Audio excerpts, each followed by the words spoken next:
Este es uno de los temas que queremos conversar con el director del Instituto Nacional de Derechos Humanos, Sergio Mico. Señor Mico, buenas noches. Muy buenas noches, Cristian. Muchas gracias por la invitación. Daniel Matamala, por acá. Daniel, perdona, sí. Daniel. Buenas noches. Antes de hablar del tema de Celestino Córdoba, quería preguntarle por la polémica que ha surgido hoy día en torno a la decisión de Carabineros de rebautizar su academia con el nombre de Rodolfo Stange. ¿Qué le parece? Bueno, me parece una muy mala señal. Rodolfo Stange es un nombre que divide a los chilenos, ha quedado a la vista. En un momento que deberíamos avanzar en garantías de no repetición, después de las graves violaciones a los derechos humanos ocurridas a partir de octubre del año pasado, es evidente que es una muy mala noticia. Estamos frente a un director general que nada menos que le dijo que no a un presidente de la República. Así que nosotros esperamos que Carabineros de Chile enmiende ese error, porque es un muy grave error. ¿Y si no es así, esperaría que el gobierno le pida a Carabineros enmendar ese error? Mira, una de las cosas que nosotros como instituto hemos criticado es una excesiva autonomía o autonomía derechamente del Cuerpo de Carabineros de Chile con respecto al Ministerio del Interior. Por lo tanto, sí, nosotros esperaríamos un pronunciamiento categórico del Ministerio del Interior y Orden Pública. Son el superior jerárquico del Cuerpo de Carabineros de Chile. En general, en las Fuerzas Armadas y de Orden en Chile, ¿hay todavía materias pendientes en torno a desligarse o a separarse del rol que tuvieron durante la dictadura y en las violaciones a los derechos humanos? Mira, yo te diría en estos términos que hay una reforma que se requiere y indispensable en el Cuerpo Carabineros de Chile, que va desde su forma de concebirse, una organización militar, una cultura extraordinariamente propia de militares para una fuerza que es policial, que es una fuerza pública que debiera tener un cariz comunitario, como en los países desarrollados europeos, por ejemplo. Una policía más comunitaria. Por lo tanto, hay un tema de jerarquía, hay un tema de cultura, hay un tema de selección del personal, de formación, de capacitación, de investigación de eventuales violaciones a los derechos humanos. En fin, hay una necesidad de la reforma de Carabineros de Chile que es enorme. Y bueno, esta decisión lo demuestra. ¿Sí? Esta es un ejemplo categórico de que acá hay una deuda pendiente. Y usted mencionaba el tema de la investigación de las violaciones a los derechos humanos. ¿Qué es lo que está pendiente todavía o qué evaluación hacen ustedes de la investigación de los hechos ocurridos desde octubre en términos de la actuación de Carabineros y de cómo ha actuado el alto mando en la investigación de esos casos, algunos casos emblemáticos, por cierto? ¿Cómo ha actuado Carabineros hasta ahora en la investigación y en colaborar para que se haga justicia en esos casos? Mira, lamentablemente esta señal va en un sentido contrario a lo que como instituto habíamos valorado. Se habían abierto más de 1000 investigaciones sumarias dentro del Cuerpo de Carabineros de Chile, algunas de las cuales han significado ya separar de Carabineros de Chile a Carabineros. Entonces, esta es una señal que, como te decía, es muy mala. Ahora, en esto como instituto nosotros estamos muy preocupados. Los tribunales de justicia, muchísimo menos Carabineros, a través de investigaciones sumarias, los tribunales de justicia, decía, no les corresponde hacer una verdad histórica. Los tribunales de justicia ven juicios particulares con responsabilidades penales individuales. Por lo tanto, yo te diría, primero hay un desafío de verdad muy grande que nosotros como instituto nos preocupa, porque ¿quién lo va a realizar? En segundo lugar, en materia de justicia, nosotros hemos presentado más de 2.300 querellas. Ya el sistema penal, antes del 18 de octubre, estaba muy saturado. Hoy día, además, con la pandemia, nosotros como instituto estamos preocupados porque ¿qué va a ocurrir con esas querellas criminales? ¿Ya? Por lo tanto, yo te diría ahí, en tercer lugar, reparación. Reparación, nosotros tenemos 130 casos, querellas criminales, por lo que consideramos fueron violaciones a los derechos humanos y que produjeron traumas oculares, 130. Nosotros hicimos una muy pequeña investigación de 30 de esos casos y nos encontramos que solo uno estaba siendo objeto de un tratamiento, reparación integral que el Ministerio de Salud Pública del ministro anterior había establecido. Y por último, como te señalaba, materias de formas, de garantías de no repetición. Por ejemplo, que se demuestre claramente que acá va a haber un nunca más con reformas profundas en el Cuerpo de Carabineros de Chile, en reformas constitucionales, etcétera, nosotros creemos que hay que apurar el paso. Y vuelvo a insistir, esta decisión de parte del general director de Carabineros de nombrar con el nombre de un ex miembro de la Junta Militar, nada menos que una academia de formación, es una muy mala señal. Señor Mico, usted decía hace unos minutos, ¿quién va a hacer esta labor de verdad histórica? ¿No? Porque evidentemente los tribunales determinan caso a caso culpabilidades, no es su trabajo. ¿No debería ser precisamente el Instituto Nacional de Derechos Humanos el que haga ese trabajo de establecer una cierta verdad histórica de lo que ocurrió en Chile? Bueno, nosotros somos un organismo autónomo del Estado y por ley nosotros una vez al año debemos dar una cuenta de lo que ha ocurrido con los derechos humanos en el país. Nosotros queremos colaborar a través de este instrumento, insisto, dentro del Estado Democrático chileno para que se sepa lo que ocurrió el 18 de octubre del año pasado. Este 18 de octubre nuestro compromiso es dar una primera visión de los relatos de lo que ocurrió a partir del 18 de octubre y que se expresan estos relatos de las víctimas en las querellas criminales que presentó el Instituto, cuya investigación, por cierto, y sanción le corresponden a la Fiscalía y a los tribunales de justicia. Quiero preguntarle ahora, señor Mico, por el caso de Celestino Córdoba, que usted evidentemente tuvo un rol importante en estas negociaciones. ¿Cuál fue el factor que finalmente hizo que Celestino Córdoba depusiera su huelga de hambre? Porque sabemos que varios de los puntos de su petitorio no fueron aceptados por el gobierno. ¿Cuál es el punto que usted cree que marcó la diferencia para que finalmente se pudiera llegar a un acuerdo en este caso? Bueno, yo diría en primer lugar fue la resolución de Gendarmería de Chile en el Ministerio de Justicia y de Derechos Humanos que permitió iniciar el proceso de reforma de los regímenes penitenciarios con pertinencia cultural. Yo diría que ahí hay un factor muy importante. Y el segundo fue la posibilidad de que él pueda realizar una ceremonia religiosa, espiritual, de renovación en el rebo. Yo diría que esas son las dos cosas centrales y que se extendió esta salida a diferencia a la vez anterior de 15 a 30 horas. Yo te diría que esos son los dos factores centrales. Y un punto que ha causado cierta controversia en la interpretación del acuerdo. ¿Usted entiende que está garantizado que más adelante Celestino Córdoba pasa a un centro semiabierto con mayor contacto con la naturaleza o eso es algo que todavía hay que determinar administrativamente en el futuro?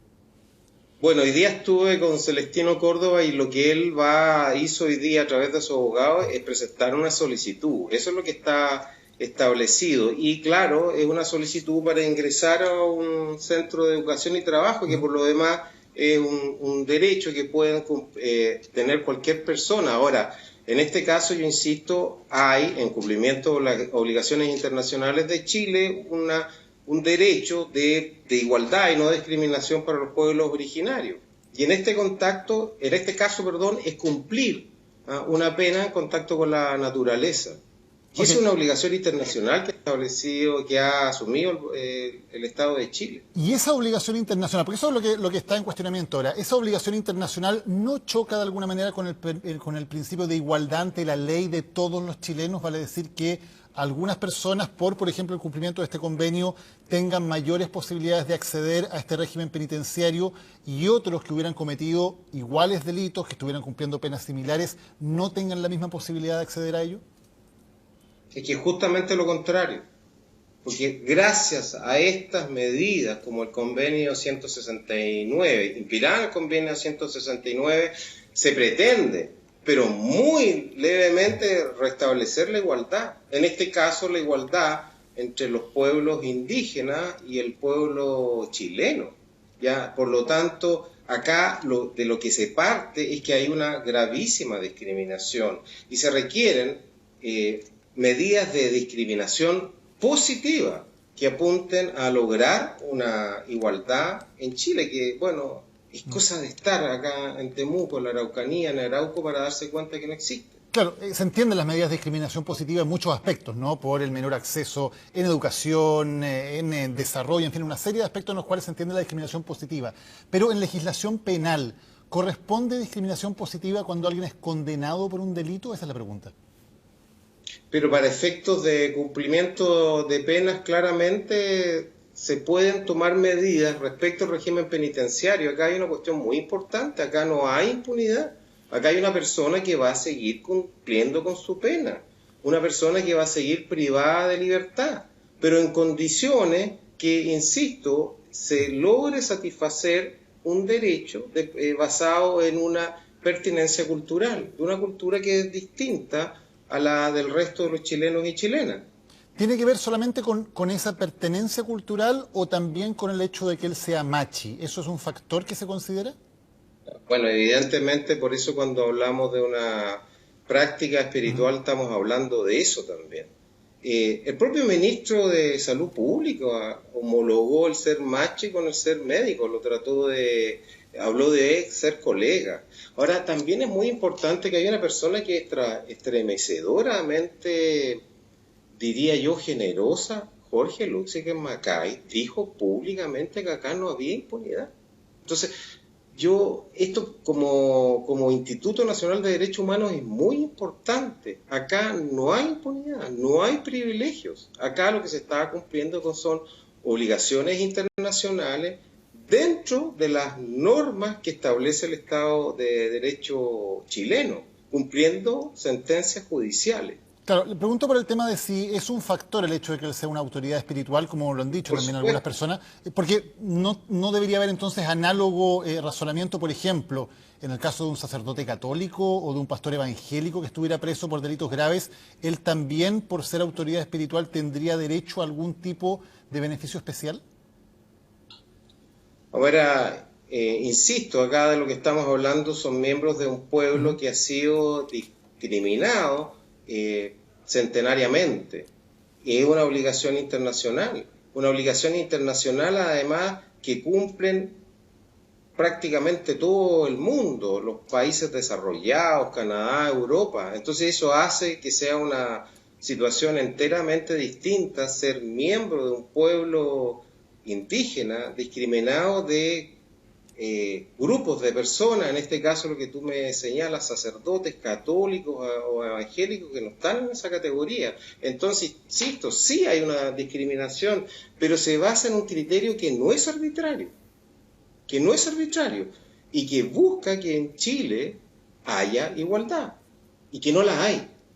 Porque en materias culturales, políticas, sociales, económicas, es evidente que el pueblo mapuche no vive en condiciones de igualdad con el resto del país. Y por lo tanto, esta discriminación no arbitraria, para usar el término que usted también está utilizando, ¿debería ser extensiva a todos los miembros de pueblos indígenas en Chile? O sea, cualquier miembro de un pueblo indígena en Chile que cometiera un delito, ¿debería tener derecho a cumplirlo en estas condiciones penitenciarias especiales?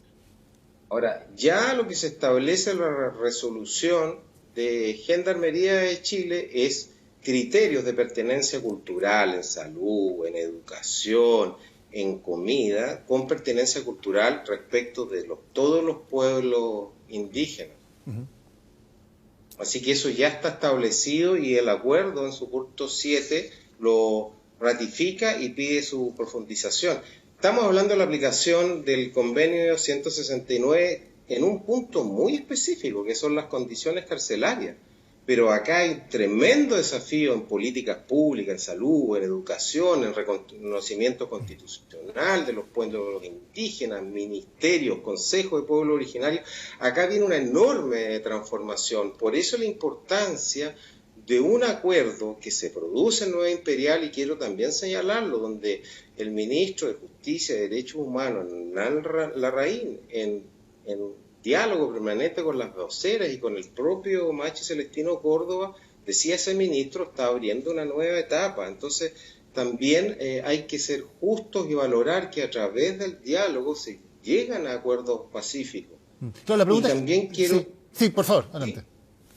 No, y que quiero señalar además, disculpa, estuve en Tirúa las últimas 3 semanas, vamos a partir hace 3 semanas atrás, municipios como el de Traillén, Curacautín, Ercilla, fueron tomados y algunos quemados. 3 de 5 que hoy en este momento recuerdo. En Tirúa se produjo una toma y un desalojo y actos violentos ese día. Estamos hablando hace 3 semanas atrás. Entonces lo que quiero señalar que este es un acuerdo que busca un nuevo trato entre pueblos originarios y el resto del país, pero en lo inmediato lo que busca es sentar las bases de la paz y de la justicia. Hace 3 semanas atrás estábamos en un contexto realmente lleno de miedo, lleno de dolor en la Araucanía y en Arauco. Y creo yo que dentro de ese contexto hay que valorar este esfuerzo de diálogo y de acuerdo. Es decir, se puede alcanzar una convivencia intercultural justa sobre la base del diálogo y no de los insultos, no de la violencia, no de los ataques a camiones, ni quemas de edificios y tampoco, por cierto, de abusos policiales que han significado, entre otras cosas, lo que el instituto considera un asesinato de Camilo Catrillán, Carles Filemón, Matías Catrileo. Puede ser odioso volver una y otra vez para muchas personas, pero eso son realidades, son nombres concretos de un estado de violación a los derechos humanos y de violencia en la Araucanía y Arauco que buscan ser atacados mediante diálogos y acuerdos pacíficos. Sergio Y por Mico. eso el instituto participó en esto. Muchas gracias. Sergio Mico, director del Instituto Nacional de Derechos Humanos, gracias por haber conversado hoy con CNN Chile. Gracias, muchísimas gracias. Buenas noches.